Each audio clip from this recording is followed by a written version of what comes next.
By 26, Maya had stopped picking up the phone. Her credit score was 480. Landlords wouldn't rent to her. Credit cards? Declined. And no, she didn't blow money on shopping sprees. She started with a notebook, budgeted every dollar, learned credit repair one YouTube video at a time. She didn't need luck. She needed a strategy. She climbed. She stumbled. But 3 years later, watch the full doc, Credit Score Rebuild, Maya's comeback. Maya Thompson used to leave her phone on vibrate, not because she was polite, but because she couldn't bear to hear it ring. In her small one-bedroom apartment in Jackson, Mississippi, the sound of a phone call meant one thing: trouble. It had started months ago, a slow drift she hadn't noticed until she was drowning. First, a missed payment on a store credit card, the kind she only opened to buy a winter coat on sale. Then a bounce check when she misjudged the timing of her paycheck. And then a hospital bill for a sprained wrist that wasn't supposed to cost anything, but somehow ballooned into 4 digits after insurance denied the claim. At 26, Maya wasn't reckless. She didn't buy luxury bags or throw parties. She didn't even have a car note. Her 2007 Honda Civic was paid off, courtesy of her mom's help, when she graduated community college. But being poor wasn't about choices. It was about options. And Maya's options were running out. She worked evenings at a downtown bar. Tipping was okay when the weather held, terrible when it rained. During the day, she tried to pick up freelance work from a remote customer service platform, but the hours were inconsistent. Her income seesawed. Her bills did not. The worst part wasn't the money. It was the silence. She stopped opening the mail. The envelopes piled on her kitchen counter, white and red, bold lettered with words like final notice, action required, and delinquent. Her bank app notifications were turned off. When her phone buzzed, she'd freeze. Let it vibrate. Maybe it was her mom. Maybe it was another collector reading off the same script, asking if she could make a payment today of just $28.94. And when she said she couldn't, they'd sigh and say they understood. But they didn't. Not really. Maya didn't tell her friends what was happening. There was shame in it, a quiet erosion of her confidence. She had grown up on the edge of poverty, but believed, like many first-generation college grads, that her degree in communications would buy her a ticket out. But hadn't. She was still in the same town, living on the same side of the tracks, except now she owed people money just to keep the lights on. Her credit score had started to fall the way trees shed leaves in autumn. First one account, then another, until the branches were bare.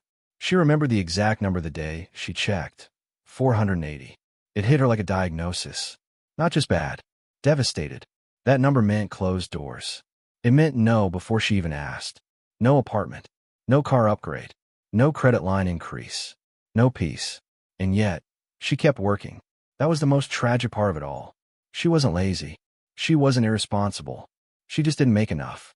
She'd finish a 6-hour bar shift with aching feet and $42 in tips, buy cat food and some eggs at the corner store, and realize she had $8 to her name until Thursday. And then she'd sit on her couch, lights dim to save the electric bill, and open her budgeting app only to close it seconds later. What was the point? Still, one night, something shifted. It was raining. The kind of slow, southern rain that blurred the window and turned streetlights into watercolor smudges. Maya had just microwaved a bowl of rice and beans when her phone buzzed. Again. She almost ignored it, but this time, something made her look. It was a message from her bank. Your account is overdrawn by $17.53. She stared at it, her spoon midair. Something inside her snapped, not in anger, but in surrender. The quiet kind of breakdown. The "I can't live like this anymore" kind. She stood up, walked to the kitchen drawer where all the unopened mail lived, and started opening envelopes. One by one. Water bill, $68. Electric, $97. Credit card minimum payment, $29. Hospital debt, $442 past due. By the time she finished, the rice was cold, and her stomach was sour. But she felt awake, fully aware, like a fever had broken. That night, for the first time in months, she wrote everything down. Not on her phone, not in an app, but on paper, a wrinkled notebook left over from school. She made 2 columns, what I owe and what I make. And she cried, not because the numbers were bad, but because she realized she had stopped fighting. I can't keep living in silence, she whispered to the room. Her voice sounded strange after so many quiet nights. This was the beginning. Not a plan, not a solution, just the first breath of a woman resurfacing after being held underwater too long. She didn't know how to fix it yet, but she was done pretending it wasn't happening. And that was the first real step. The bar was quieter than usual that Thursday night. Jackson had been hit by an unexpected cold front, and the sidewalks were slick with mist. Most regulars stayed home, curled under blankets.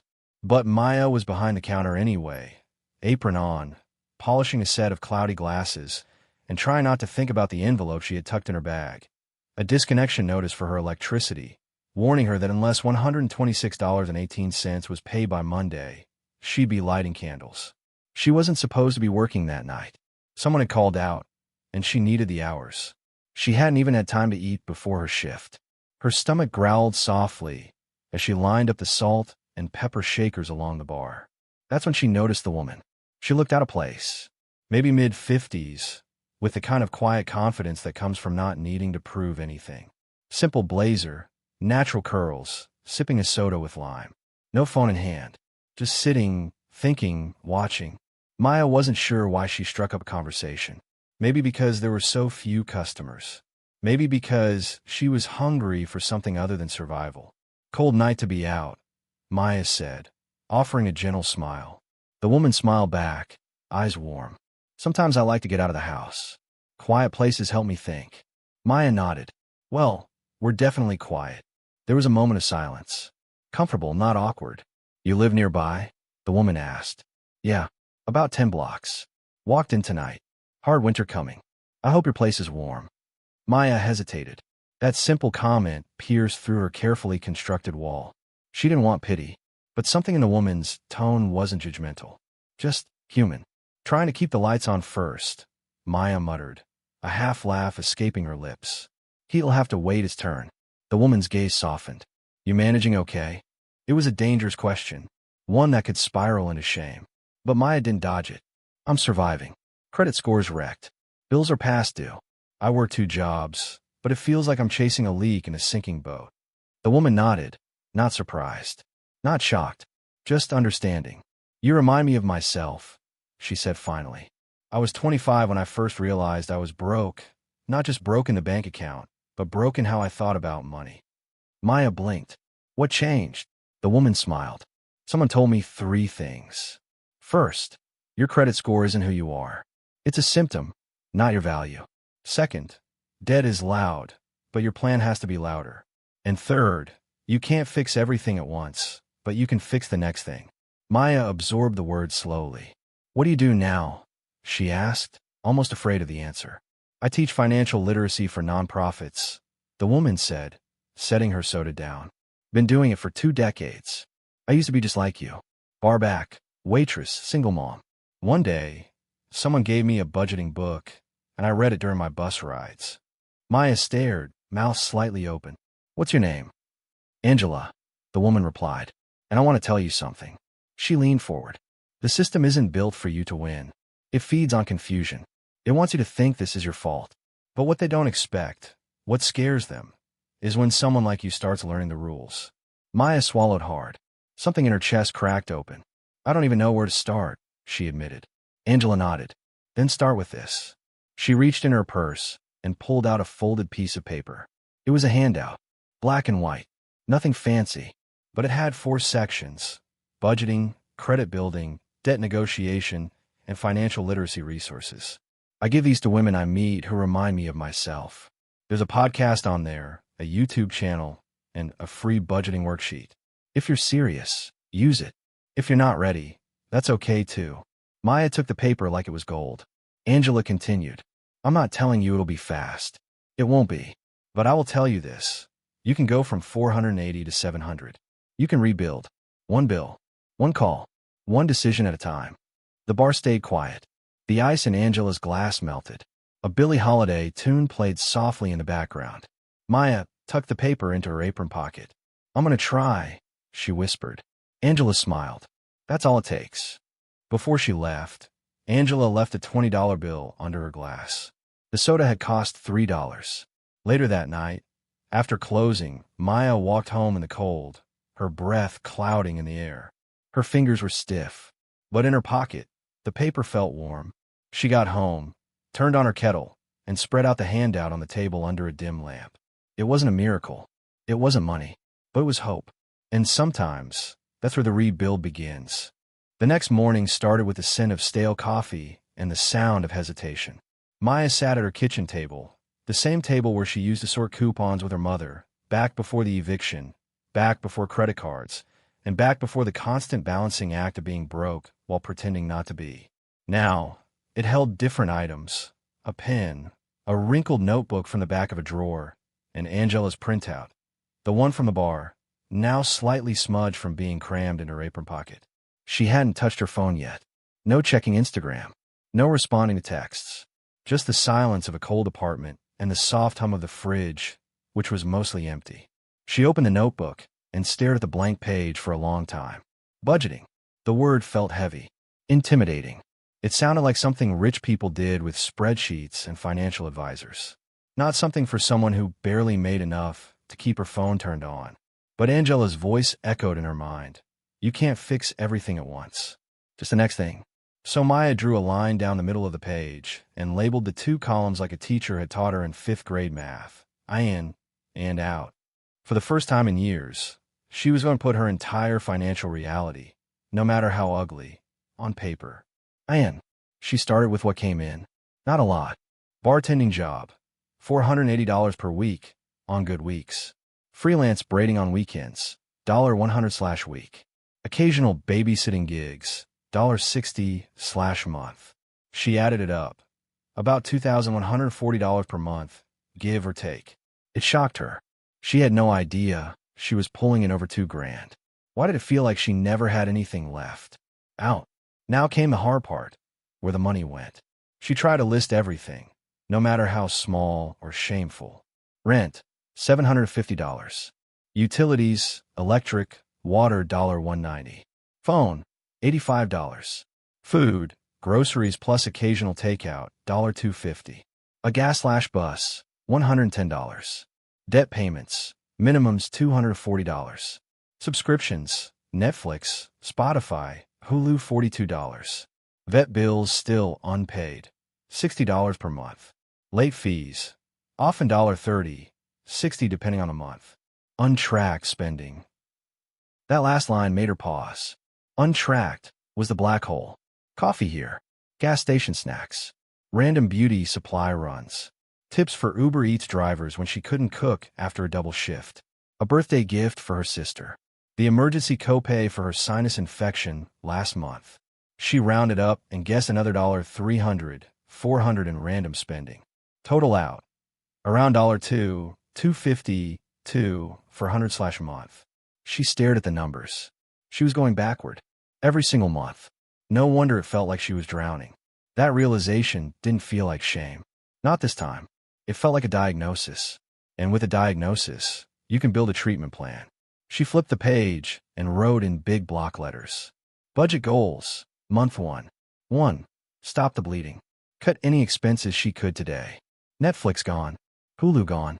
Spotify would hurt, but gone. That was $42 right there. 2. Make the minimums.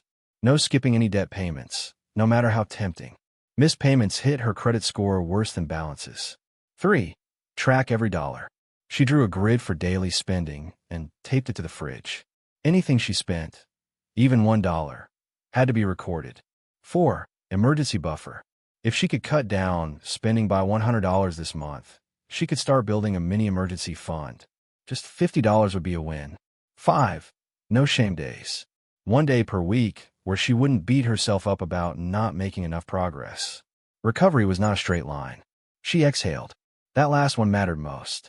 By late afternoon, she had color-coded the columns with highlighters. Rent and utilities were red, non-negotiables. Food was yellow, could be optimized. Entertainment was blue, frozen. Debt was green, the slow climb. She wasn't a spreadsheet girl.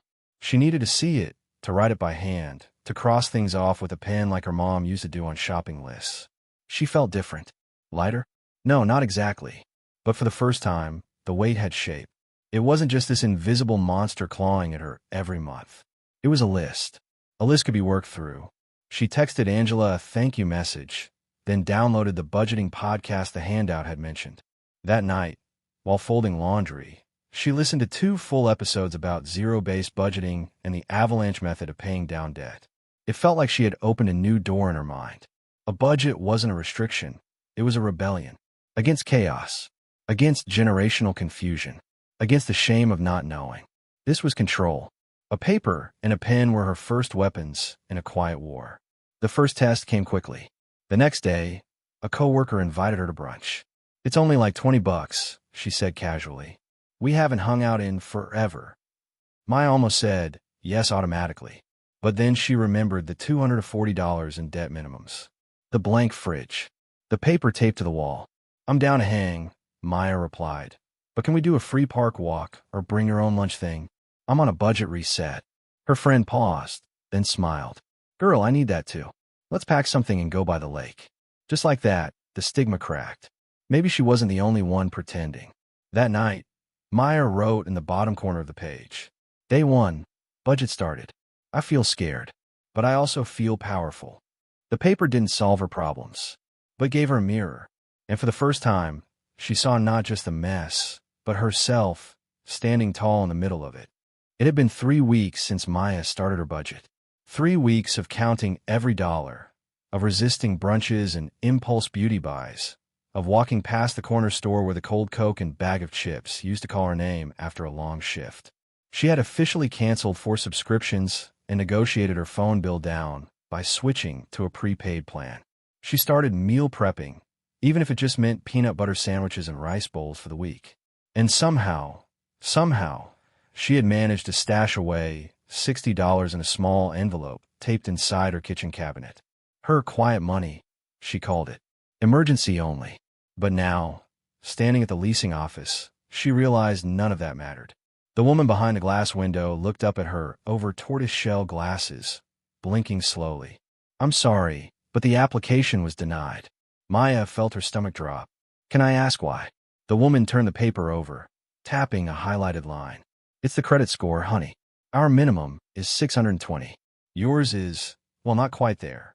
Maya didn't have to ask. She already knew. Her last pull from Credit Karma had her sitting at 498. It had improved by 18 points in the past month, a victory in its own way, but it was still miles away from acceptance. "I have a job," Maya said softly. "2 actually. I've never missed rent where I live now, and I have a cosigner if needed." The woman offered a sympathetic shrug, but it was the kind that people give when they're tired of being the messenger. "The system flags anything under 600. It's automatic. Automatic. Like a trapdoor." Maya walked out into the late afternoon heat of Jackson, Mississippi. Her skin prickled from the sun, but the burn inside her chest came from something deeper: humiliation, exhaustion, and a creeping, bitter sense of powerlessness. This wasn't her first rejection. Earlier that month, she had tried applying for a secured credit card. Something small, just to begin building a history. Denied. The bank said she needed to reestablish a more consistent payment pattern. She had started making minimums on time. Wasn't that enough? She also applied for a cheaper car insurance quote. Denied. Credit score too low. She even tried to get pre-approved for a basic cell phone upgrade.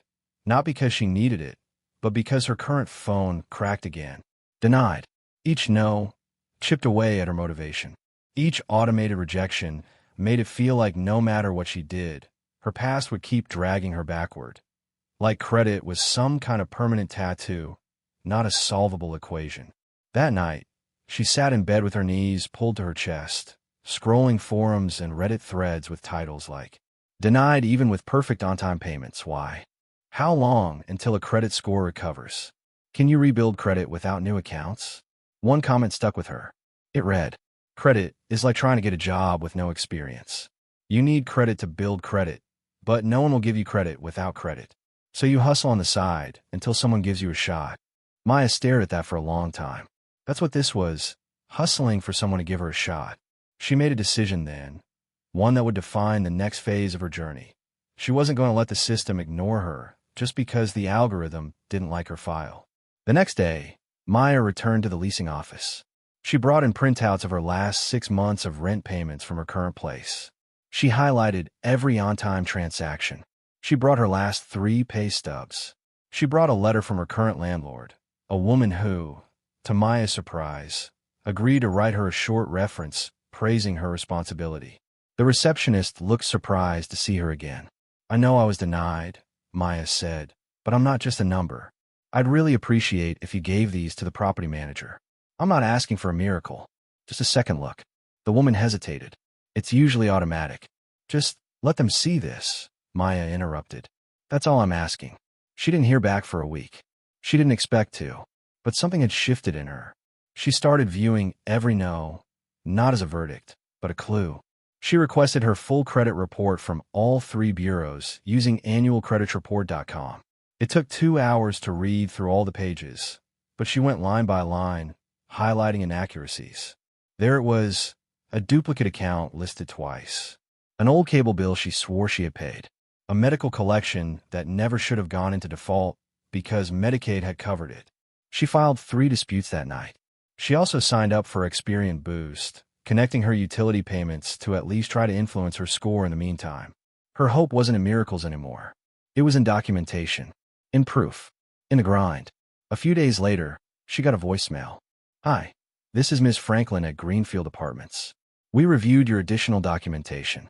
While we can't override the score policy, we do have a lower tier unit available that allows for co-signers. Let us know if you're still interested." It wasn't the original unit she wanted, but it was way in, and Maya took it, not because it was perfect, but because progress doesn't always look like open doors. Sometimes it's finding the window that's slightly cracked and climbing through with your own damn effort. A month later, her credit score ticked up another 22 points. Still not great, still under 530, but she could feel the momentum now. The bruises from rejection were still fresh, but they were no longer fatal. Every denial had taught her something, to document everything, to speak up, even to a system designed to ignore her, to challenge inaccuracies and fight for every single point, to understand the game rather than surrender to it. Credit wasn't a measure of her worth. It was a measure of her persistence. Maya woke up that morning before her alarm. The light hadn't fully broken through the blinds, but something in her chest felt restless. Maybe it was because it was the first day off she'd had in weeks. Or maybe it was the nagging feeling she'd forgotten something. A bill, a shift swap, something looming. But as she rubbed the sleep from her eyes and reached for her phone, her notifications buzzed to life. At the top of the list, a message from Credit Karma. "Your credit score has changed." She blinked. The same notification had come before, usually announcing a gain of 5 points, maybe 10. Nothing dramatic. Still, some force compelled her thumb to press it. And there it was, in a soft green box. 610. She stared, blinking hard, thinking maybe the light was playing tricks on her. But the numbers didn't disappear. Her score had finally crept above 600. Not by magic, but by months of deliberate, grinding, invisible work. Her dispute over the duplicate account, resolved and removed. That alone had added 20 points. Her medical collection, deleted. Medicaid had been applied retroactively after she resubmitted her paperwork. That added another 15. And her on-time utility payments, finally recorded through Experian Boost, had given her a small but meaningful edge. She had done it. She had cracked 600.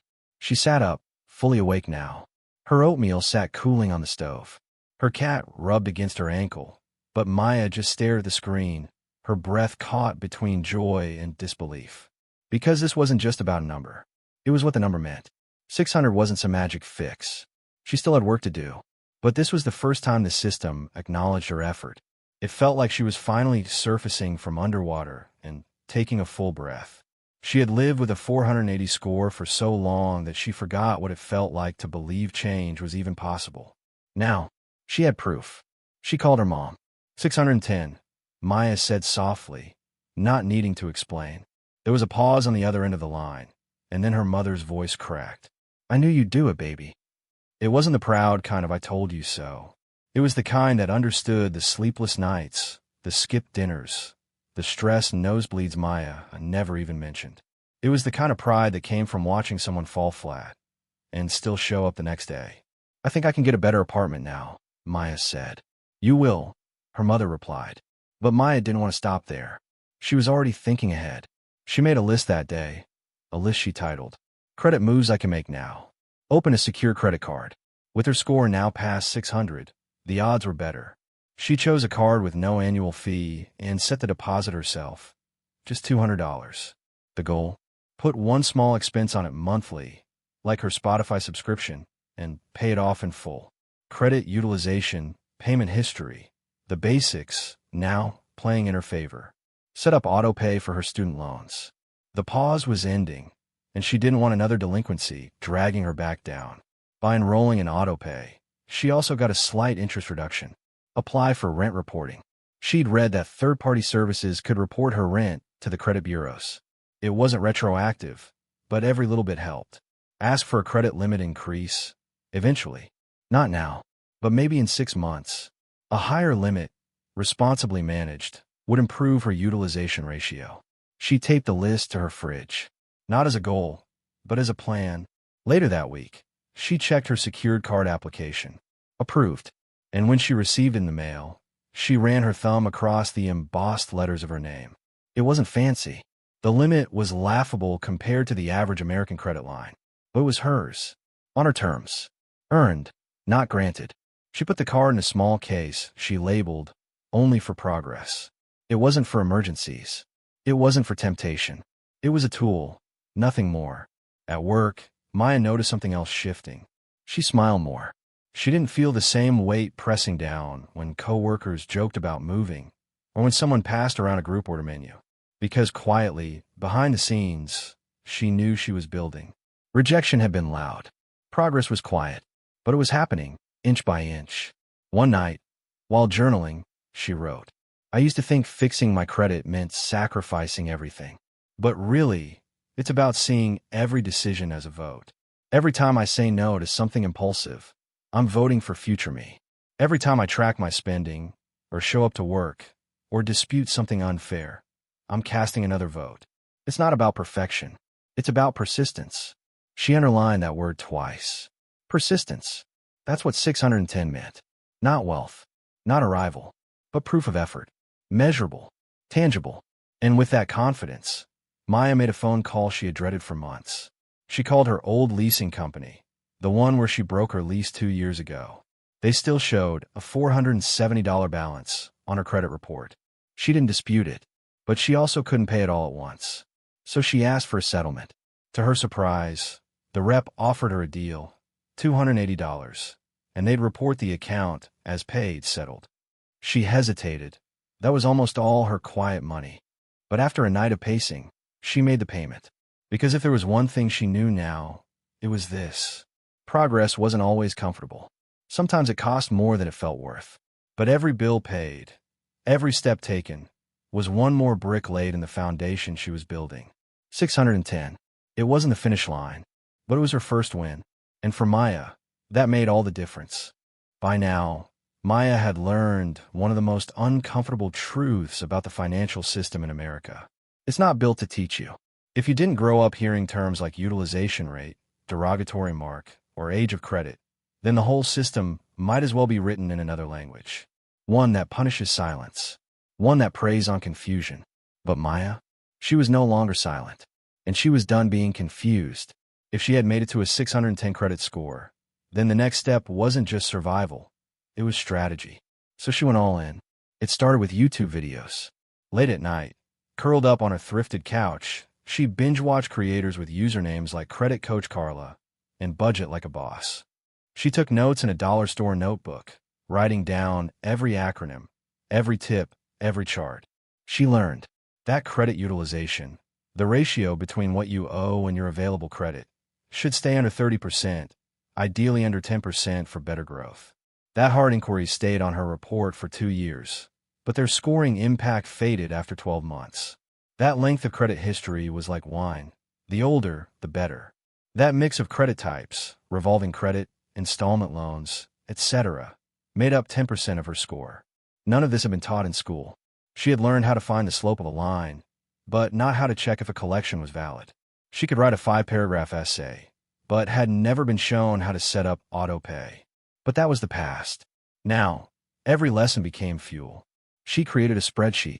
Tabs included bills and due dates, debt tracker, credit score progress, monthly snapshots, inquiries, dispute submitted. She updated it like a ritual. Friday nights after work, glass of cranberry juice in hand, lo-fi beats playing in the background. She wasn't just fixing her life anymore. She was building a system to understand it. Then she found out about credit builder loans. At first, she thought it was a scam. Why take out a loan for money you don't even receive upfront? But once she dug deeper, it clicked.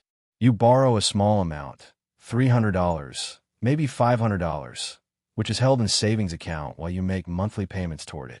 Once it's fully paid off, the money is released to you, and the credit bureaus see the paid-off installment loan on your report. Genius. She signed up for a $500 credit builder loan through a local credit union. $45 a month. Auto pay on. That would help her credit mix and give her a savings lump sum at the end. Win-win. By now, Maya had developed an entirely new vocabulary. She knew what a charge-off was and how to request a pay for delete if the creditor was willing. She learned the art of the goodwill letter, writing to a creditor to ask, politely, for a late payment to be removed from her report due to personal hardship. She even understood how authorized user accounts worked, though she wasn't about to ask anyone for help. Not yet. Not until she was sure she wouldn't mess it up. For the first time in her adult life, Maya wasn't afraid to open her credit report. But knowledge did more than just inform her. It empowered her. She started seeing patterns. That interest rates weren't based on risk alone, but on whether someone could understand the paperwork in front of them. That predatory lenders weren't in the back alleys anymore. They were in strip malls and inboxes and push notifications. That financial systems didn't just operate in dollars. They operated in data, and whoever controlled the data controlled the narrative. So she flipped the script. She requested her LexisNexis report, a massive data file that contained her background info, used by landlords and insurers alike. She combed through it line by line, correcting addresses, flagging old phone numbers, even removing outdated employment info. She wasn't paranoid. She was precise. This wasn't just about credit anymore. This was about control. And that's when something unexpected happened. People around her started asking questions. It started with her coworker, Jasmine. "Girl," Jasmine said one afternoon during a lull at work, "how the hell did you go from borrowing money for lunch to talking about debt-to-income ratios like you're Susie Orman?" Maya smiled. "YouTube. And trial by fire." Jasmine laughed, but then leaned in. "Okay, but seriously, could you help me? I think I messed up my car note, and now my score's trash." That night, they sat in Maya's living room. Two women in their 20s, tired from long shifts and harder lives, going line by line through Jasmine's credit report. Maya explained every line, showed her what to dispute, helped her create her own spreadsheet. For the first time in weeks, Jasmine smiled wide. "Damn, you're like a financial therapist." Maya laughed, but her chest warmed with something she hadn't felt in a long time. Purpose. That one conversation led to two more. Then 5. By the end of the month, Maya had helped 3 coworkers file disputes, coach a friend into opening her own secured card, and started a group chat titled Debt Demolishers. Every night, her phone buzzed with screenshots. "Yo, look, my score jumped 18 points. They deleted that stupid Comcast bill. Applied for a card. Approved, loudly crying face, loudly crying face, loudly crying face." She wasn't a guru. She was just someone who had walked through the fire and brought back a flashlight. And through all of this, Maya's own score continued climbing. By month's end, she hit 636. Not perfect, but for a woman who once stood with tears in her eyes at a rental office window, begging for a second chance, it felt like the top of a mountain. By the time Maya's credit score had climbed to 636, her confidence had started to rise alongside it. The world hadn't become easier, but she finally had something she'd never had before. A plan. She tracked every dollar. She understood the difference between hard and soft inquiries. She could recite the credit score formula like a poem. Her spreadsheet had color-coded tabs, budgeted categories, and even a little bar graph that made her feel like the CEO of her own recovery. But life doesn't care how organized your spreadsheet is, and it never knocks before it kicks the door in. It started with a cough. Her cat, Ginger Snap, the one she'd adopted back when things were still good, had been hacking and wheezing for days. At first, Maya thought it was just hairballs or a reaction to the dusty apartment. But by day 5, Ginger Snap was barely eating. She lay in the corner, chest heaving. Maya panicked. There was no question. She had to take her to the vet. The vet visit was fast and brutal. Severe respiratory infection. The vet said, "Face sympathetic but matter of fact. We'll need to do x-rays, antibiotics, and possibly keep her overnight. Without treatment, she might not make it." Maya nodded, trying to keep her face calm. Then the vet handed her the estimate. $738. Her breath caught in her throat. That was her entire emergency fund. Every spare dollar she'd been saving for months. The rational part of her wanted to hesitate. Maybe get a second opinion. Maybe do just the meds and skip the x-ray. But when Ginger Snap let out a tiny, weak meow, all logic dissolved. "Do it," she said. "I'll figure it out." She sat in the parking lot afterward, hands gripping the steering wheel, so tight her knuckles turned white. She wasn't mad about spending the money. She was mad at what it meant. All those nights eating canned soup, skipping takeout, walking to work to save gas. And in one swipe, her emergency fund was gone. She hadn't regressed, but it felt like it. She stared at the estimate receipt on the passenger seat, and the ache in her chest wasn't just financial. It was fragility. Because when you're rebuilding, one emergency doesn't just feel expensive, it feels existential. Back home, the apartment felt quiet without the soft rustle of Ginger Snap moving around. Maya stood in the middle of the kitchen, then slowly sat on the floor. The laminate was cold beneath her. She stared at the cracked baseboard and fought the tears that threatened to spill. Not because she had failed, but because she had worked so hard.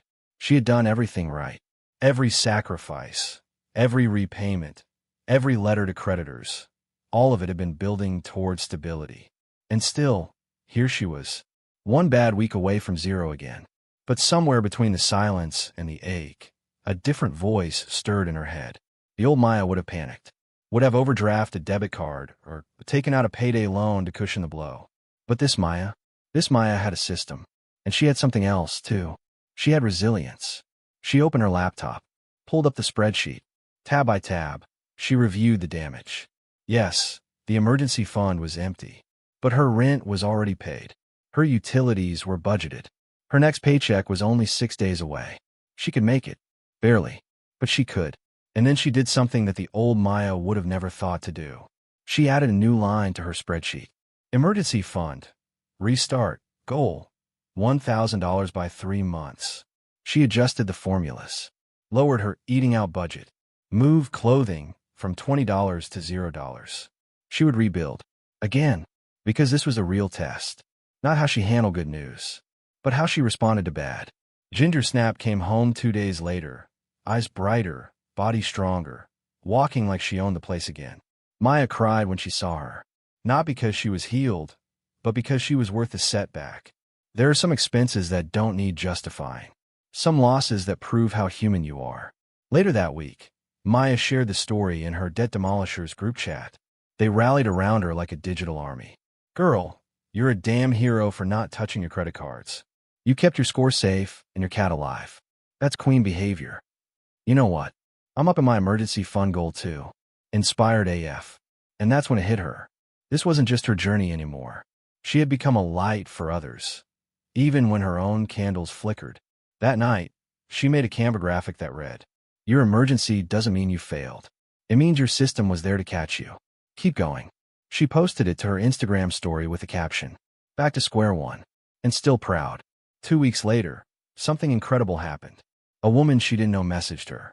"Hey, I don't know you, but I saw that emergency fund post. I just emptied mine too to fix my car. I was ready to give up, but your words hit me hard. Thank you. Really." Maya stared at the message, then smiled. She typed back, "You're not alone. Restarting is part of the plan." Her credit score didn't move that month. But Maya did. Emotionally, mentally, financially. She learned that building credit wasn't just about numbers. It was about character. It was about choices. And it was about learning to trust yourself, even when life throws a curveball straight at your heart. A month after the vet emergency, Maya did something she hadn't done in over a year. She looked in the mirror and didn't see a person drowning. She saw someone swimming. Not gracefully, not effortlessly, but deliberately. She was surviving emergencies, paying bills, and, somehow, still moving forward. But forward wasn't enough anymore. Maya didn't just want to cope. She wanted to build. That's when the flyer caught her eye. It was tacked to the staff bulletin board at the back of the restaurant. Printed on a sheet of neon yellow paper, it read, "Moneybag the $1,000 challenge. Can you save $1,000 in 90 days? Join the staff savings race. Winner gets $100 bonus and bragging rights." It was a silly, optional workplace challenge dreamed up by one of the assistant managers. A morale booster. A nudge toward better money habits. Most employees ignored it. Maya tore it down and took it home. That night, she laid it on the kitchen table next to her budget notebook. She stared at the number, $1,000. Could she really do that? 3 months. $333 per month. That was more than her entire car note. The old version of herself would have laughed, said impossible, and put the flyer in the trash. But this Maya? She pulled out her highlighter and circled the deadline. 90 days. Let's go. Maya didn't just save money. She hunted for it. She picked up 2 extra shifts per week. That meant standing on her feet for 10-hour days, coming home with aching calves and a scratchy throat from repeating orders. She started packing her lunch, PB&Js, fruit, leftover pasta. She canceled her streaming subscriptions and switched to free trials and library DVDs. She even sold her old prom dress on Facebook Marketplace for $75. The dress that had once been her crown jewel now became a deposit into her future. Each dollar she saved got a celebration in her notebook. She'd write the amount in green pen, then draw a little star beside it. Sometimes the stars were the only sparkle in her week. At work, she started talking about the challenge. Not because she wanted to win, but because she wanted others to feel what she was starting to feel. Power. A 19-year-old dishwasher named Luis asked if she'd help him make a budget. A single mom waitress named Trina said she saved $40 last week just because Maya mentioned meal prepping. The whole break room slowly turned into a money moves corner. Someone brought in a dry erase board where everyone could write their savings total. No shame, just support. Week by week, Maya's number ticked up. $112.50, $297.30, $475. The numbers were small in the grand scheme, but they were hers. Midway through the challenge, her best friend from college called. "Let's go to Miami for the weekend," she said. "Girls' trip. We haven't traveled in years." Maya hesitated. The older would have said yes immediately. Bought a ticket, worried about the credit card later. But now, she checked her budget. She ran the math. She looked at her tracker. Could she swing it? Technically, yes. But doing so would mean dipping into the challenge savings. It would mean starting over. She imagined herself on a beach, then imagined herself hitting $1,000 and knowing she didn't break for anyone, not even herself. "I'm going to pass this time," she said. "But take a picture of the sunset for me." She hung up, then transferred another $50 into her savings. By the final week, Maya had saved $968.22. She stared at her account and burst into tears, not because of the number, but because of what it represented. She had gone from overdrafting a $17 fast food order to almost $1,000 saved, intentionally. No tax return, no lucky break, no bonus check, just grit. Shift after shift, meal after meal, choice after choice. That week, she resisted the urge to coast. She cooked every single meal, biked to work, sold her old toaster oven. When payday hit Friday night, she transferred the final amount, $1,023.22. And then she exhaled. The next Monday, she walked into work and wrote her final number on the break room board in bold black marker. Everyone clapped. No one even cared that she technically won. It wasn't about the $100 bonus anymore. It was about proof. She now had proof that she could do big things, that she could set a hard financial goal and reach it, without shortcuts, without help, without miracles. That night, she sat at the kitchen table with her cat curled up next to her, laptop open.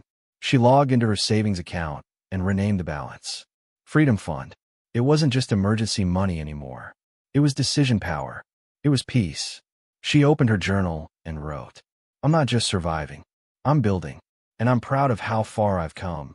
Not in dollars, but in who I had to become to earn them."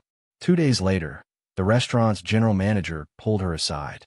"I heard you're good with money now. he said with a grin. Think you'd be willing to lead a monthly financial wellness circle for the staff? Nothing fancy, just you sharing what you've learned. Maya blinked. Me? She'd never been asked to lead anything before. Not in school, not in past jobs. She was always the one taking notes, not giving them.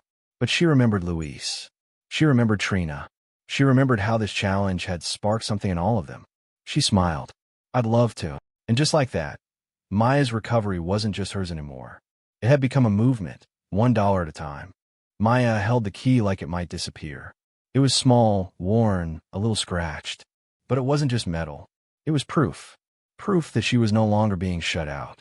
Proof that all the phone calls she hadn't answered, all the nights she cried over late fees, all the sacrifices were worth something. Because now she had the one thing she hadn't had in nearly 2 years. A place of her own. Getting here had taken more than a credit score. It had taken rebuilding her identity, piece by piece. After the $1,000 challenge, Maya realized she wasn't the same woman who got denied at the leasing office 18 months ago. She had a savings cushion. She had a payment history that was finally clean. Her credit score, once 480, now hovered at 673, good territory. It still had scars, yes. But now it also had a story. She started browsing apartment listings with a new kind of confidence. Not arrogance, just readiness. She knew her budget to the dollar. Knew how much she could afford, what utilities she'd need to factor in, what neighborhood was safe but not overpriced. She also knew that she might still be judged. Credit reports don't show the late nights. They don't show the growth. They just show numbers, data, history. So Maya made a decision. This time, she wouldn't just apply. She'd introduce herself. She found a listing that felt right. A modest one-bedroom on the east side of Jackson, near a bus line, with decent reviews and a responsive landlord. The rent was $735, more than she wanted, but within range if she stuck to her budget. Before applying, she wrote a letter. It was short, honest, professional. Dear leasing manager, my name is Maya Thompson. I'm applying for the one-bedroom at address. I want to acknowledge up front that while my credit history reflects past hardship, my current financial behavior tells a different story. I've rebuilt my score from 480 to 673 over 18 months. I have consistent employment, a 3-month emergency fund, and can provide pay stubs, references, and proof of rent payments through my current sublease. This apartment would mean stability to me. I'd be honored to call a home. Warm regards, Maya. She attached it to her application. Then she waited. 2 days later, her phone rang. Unknown number. Her heart pounded. Hello, this is Maya. Hi Maya. This is Gwen from Oakview Rentals. I just wanted to say, I've never had someone include a letter like that. Thank you for your honesty. Maya held her breath. I reviewed your documents, and I think you'd be a great tenant. If you're still interested, we'd love to offer you the unit. Maya's eyes filled with tears. Yes, she whispered. I'm still very interested. That Saturday, Maya signed the lease. She brought her mom with her to the walkthrough. They didn't talk much, just smiled at the beige walls, the empty closets, the sunlight spilling through the kitchen window. Her mom squeezed her hand. I'm proud of you, baby. Maya nodded, holding back tears, because she knew her mom had seen it all. The eviction, the couch surfing, the silence. This wasn't just a place. It was a resurrection. She didn't have much to move in. A mattress, a borrowed microwave, her budget notebook, a cat with too many opinions. But what she lacked in furniture, she made up for in pride. Her friends pitched in. One brought thrifted dishes. Another brought a coffee table. Her manager gifted her a Target gift card. And that first night, she sat on the floor, eating grocery store sushi off a paper plate, staring at the walls that now belonged to her. No landlord calling at odd hours. No roommate arguments. No fear of eviction. Just her. Safe. Solvent. Sovereign. The next morning, she woke up early, made instant coffee, and opened her laptop. She logged in her online banking, just to double-check that her rent payment had cleared. It had. Paid. On time. Just like every bill for the last 8 months. She smiled. She opened her credit monitoring app, heart pounding slightly. 673. It still wasn't perfect, but it was real, and it was earned. At work that week, someone asked her what her new apartment looked like. Maya pulled out her phone and showed them a picture of her cat on the windowsill. Nothing fancy, she said. But it's mine. The dishwasher, Luis, who joined her in the $1,000 challenge, grinned. You're going to be at 700 in no time. She laughed. You think? I know. You're dangerous now. You got confidence. And it was true. Something had shifted in Maya. Not just because of the lease, but because she now knew what she was capable of when no one was watching. When no one believed in her but her. She made herself a new kind of promise. I'll never let my credit, or my worth, be defined by one chapter of my story again. That night, she sat on her mattress, laptop in hand, scrolling through secondhand furniture listings. She didn't want to go into debt furnishing her place. She had a list. Table under $40. Couch under $100. Lamp under $15. But she wasn't rushing. She had time now. She had space. She had breathing room. And in that room, in that quiet, a new version of Maya began to stretch her arms. Not the broke 20-something hiding from collectors. Not the overwhelmed server with no emergency fund. But the builder. The planner. The woman who would never again confuse her credit score with her value. It happened on a Tuesday. Maya didn't expect it. She wasn't waiting for it, tracking it, obsessively refreshing apps like she used to. The new Maya had long since shifted her focus from chasing a number to building a life. But when she opened her laptop that morning, coffee in hand, ready to pay bills like clockwork, there it was, waiting. A green notification banner. Your credit score has increased. Maya clicked, curious but calm. And then it hit her. 780. She blinked. Refreshed the page. Still there. Not a dream. Not a glitch. Not a test score or promo ad. A real, verified FICO, 780. She set her mug down slowly. Her breath caught in her chest. Then, softly, she laughed. This wasn't supposed to be possible. At least, not for her. At 26, she'd had a 480 score, a broken lease, a stack of collections, and no hope. She thought the system was built to keep people like her out. Maybe it still was, in many ways. But she had gotten it anyway. Not through a miracle. Not by winning the lottery. But through consistency, pain, and persistence. Dollar by dollar. She took a screenshot of the score, printed it out, pinned it to her corkboard under her future goals note. Not as a trophy, but as a receipt. A receipt for the nights she cried. The bill she negotiated. The hours spent reading financial blogs on slow work shifts. The lunch breaks spent walking to the library instead of buying fast food. The months of roommates, bounced checks, and silent panic. This number didn't erase any of that, but it proved she'd survived it. Later that day, she called her mom. Guess what? Maya said. What's up, baby? I hit 780. Her mom paused. Your credit score? Yep. Damn. From where you were. That's a blessing, baby. Maya nodded, smiling into the phone. I didn't think I'd care. But I do. I'm proud of you. Not for the number. For not giving up. What no one told her about fixing your credit is that it's not about numbers. It's about dignity. About being able to walk into a bank and not feel shame. To apply for an apartment and not feel like you're begging. To stop checking over your shoulder for a collector's call. It's about breathing differently. And for the first time in her adult life, Maya could do that deeply, freely. With her new score, she applied for a better rewards credit card. Not because she needed more credit, but because it was time her financial tools worked for her. No more high-interest scraps from subprime lenders. No more $300 limits and annual fees. Now, she had leverage. She called and negotiated a lower interest rate on her existing card, and got it. She refinanced her used car loan, shaving off $68 a month. And just for herself, just for fun, she ran a soft pre-approval check for a first-time homebuyer program she'd read about. To her surprise, she qualified. No immediate plans to buy. But still, she could. She started mentoring. At her job, 2 new hires, both young, both juggling side hustles, heard her story and asked if she could teach them how she did it. So she printed out her old budget sheets, showed them the tracker app she used, told them about secure credit cards, snowball payments, and the exact words to use when calling a debt collector. She didn't gatekeep, because no one had done that for her when she needed it most. And because the truth is, most people don't need more money. They need more guidance. That weekend, she walked into a local furniture store, a real one, not the dusty warehouse down the street, and picked out a couch.